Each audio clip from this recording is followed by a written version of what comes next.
Title வந்து CSS அப்படின்னு போடுறேன். ஓகே, இப்போ நான் பாடிக்குள்ளே வந்து ஒரு பேராகிராஃப் தரேன்.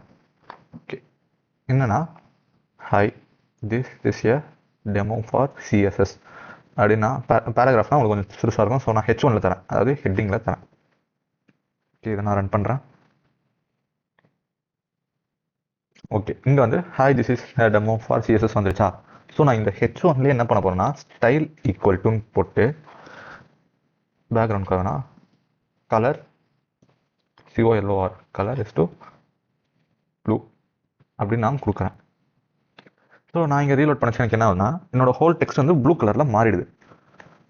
ஓகே, ஸோ நான் இங்கே வந்து அடுத்து வந்து அதே கலர் தான் ரெட் அப்படின்னு நான் கொடுத்துட்டு சேவ் பண்ணிட்டு இப்போ நான் என்ன பண்ணுறேன், சேம் வெப்சைட்டை ரீலோட் பண்ணுறேன். எனக்கு வந்து என்னோட டெக்ஸ்ட் ரெட் கலரில் மாறுது. ஸோ என்னோட ஸ்டைலில் இருக்க கலரை வந்து நான் என்னோட அதாவது H1ல் இருக்கிறதுலையே நான் என்னோட ஸ்டைல் ஆட் பண்ணுறேன். அப்படின்னா அது வந்து என்னோட இன்லைன் சிஎஸ்எஸ் அப்படின்னு நம்ம சொல்ல போகிறோம்.